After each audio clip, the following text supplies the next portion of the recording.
আজকে রান্নায় থাকছে গ্রামের ঘ্রাণে ভরপুর এক সহজ পুষ্টিকর ও মন ভালো করে দেওয়া রেসিপি লাউ শাকের চচ্চড়ি। সহজ উপকরণে অল্প সময়ে স্বাস্থ্যকর এক পদ। চলুন দেখে নেই কিভাবে বানাতে হয় এই দেশি স্বাদের ঝাল চচ্চড়ি। হ্যালো ফ্রেন্ড, আসসালামু আলাইকুম, welcome back to my channel অমিস kitchen. লাউ শাকের চচ্চড়ি করার জন্য আমি প্রথমে এখানে লাউ শাক কেটে নিয়েছি, আর এখানে আমি 1 আটি পরিমাণ লাউ শাক নিয়েছি। লাউ শাকটা আমি খুব ভালোভাবে ধুয়ে নিয়েছি, যেহেতু এটা বাজার থেকে কিনে নিয়েছি তাই এটাতে প্রচুর বালি থাকে। লাউ শাকের এই চচ্চড়িটাতে আলু ইউজ করলে বেশি ভালো লাগে, তাই এখানে আমি মাঝারি সাইজের 2টো আলু দিয়েছি আর দিয়ে দিব টমেটো কুচি।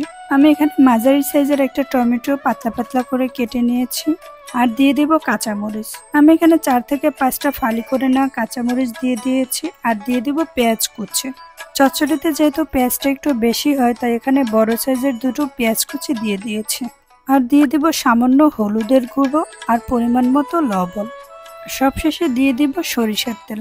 আমি এখানে 1 টেবিল চামচ পরিমাণ সরিষার তেল দিয়ে দিয়েছি। এবার হাত দিয়ে খুব ভালোভাবে মেখে নিব। যে কোনো চচ্চড়িতে হাত দিয়ে খুব ভালোভাবে মেখে নিলে একটু সময় নিয়ে, তাহলে চচ্চড়ির স্বাদটা একটু ভালো হয়। তাই আমি একটু সময় নিয়ে ভালোভাবে মেখে নিচ্ছি।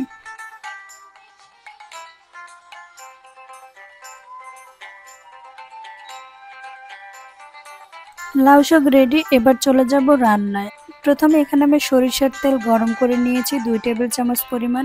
দেন দিয়ে দিয়েছি ছোট করে কেটে রাখা একটা তেজপাতা, 2 থেকে 3টে শুকনো মরিচ ও ছোট সাইজের একটা রসুন কুচি।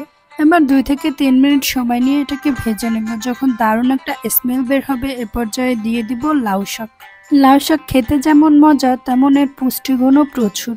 আয়রন সমৃদ্ধি। লাউ শাকে প্রচুর আয়রন থাকে যা রক্তের হিমোগ্লোবিন বাড়াতে সাহায্য করে এবং রক্তশূন্যতা দূর করে। ভিটামিন এ চোখের দৃষ্টি শক্ত রাখে, রাতকানা প্রতিরোধ করে।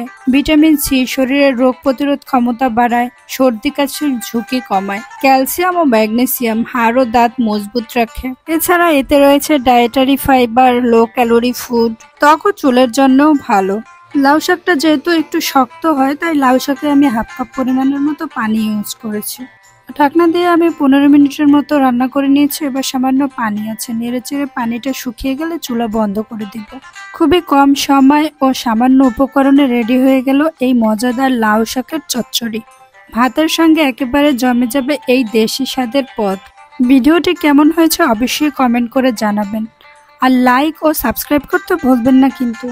এমন দেশি ও নিত্য নতুন রেসিপি পেতে অমিস কিচেন চ্যানেলের সঙ্গেই থাকুন।